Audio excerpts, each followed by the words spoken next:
Hello friends, மாடி தோட்டத்துக்கு வாங்க. இங்கே பாருங்கள், கற்பூரவள்ளி. இது ஓமவல்லி இலைன்னு சொல்லுவாங்க, கற்பூரவள்ளி இலைன்னு சொல்கிறாங்க.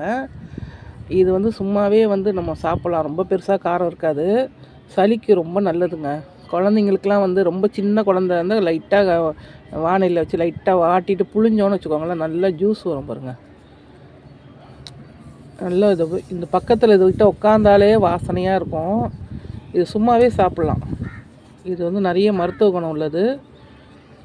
சளியும் நமக்கு நெஞ்சு சளி எல்லாமே நமக்கு கரைச்சிரும். குழந்தைங்களுக்கு கூட ரொம்ப சளி வச்சு கருகருன்னு பாருங்க பிள்ளைங்க. சும்மா மாத்திரையை கொடுத்துட்ருக்காம இதை நல்லா புழிஞ்சி கொடுத்துடலாம். கொடுத்துட்டோம்னா சளி நல்லா அப்படியே அறுத்துக்கிட்டு வந்துடும் பாருங்கள். மோஷனில் இல்லைன்னா வாமிட் பண்ணி குழந்தைங்க அந்த சளியை எடுத்துரும். இயற்கையானது இது.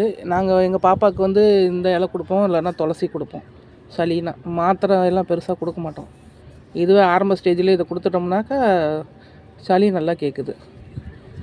சாப்பிட்றதுக்கும் பெருசாக காரம் இருக்காது. சாப்பிட்டு பார்க்குறேன், நல்லாயிருக்கு.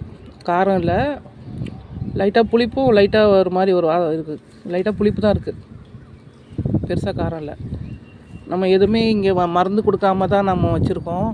வாரம் ஒரு வாட்டி வேப்ப எண்ணெய் லைட்டாக கொஞ்சம் ஒரு மூடி 1 லிட்டருக்கு ஒரு 5 ml 1 லிட்டருக்கு மேலே தண்ணி ஊற்றி கொஞ்சம் லைட்டாக சோப்பு தூள் போட்டு கலக்கி எல்லா செடிக்கும் அடித்து விட்ருவோம். அதனால் இதில் பூச்சி எதுவுமே வராது, நல்லாயிருக்கும்.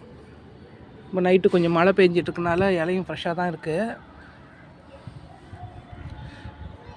எதுக்கும் நாங்கள் இது கொடுக்கல. அந்த பாவக்காயிலையும் கொஞ்சம் காய் இருக்குது, தெரியுதா உங்களுக்கு? மிதி பாவக்காய் நிறைய இருக்கும் அந்த உள்ளுக்குள்ளே. நம்ம கவனிக்காமல் விட்டுட்டோம்னா அப்படியே பழுத்துரும்.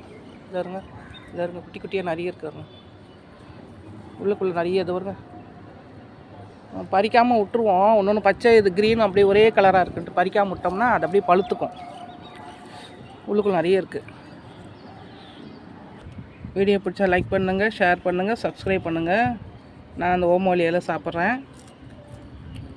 உங்கள் வீட்டில் கிடச்சாலும் நீங்கள் பசங்களுக்கு ஏதாவது உங்களுக்கு சளி பிடிச்சாலும் சாப்பிடுங்க.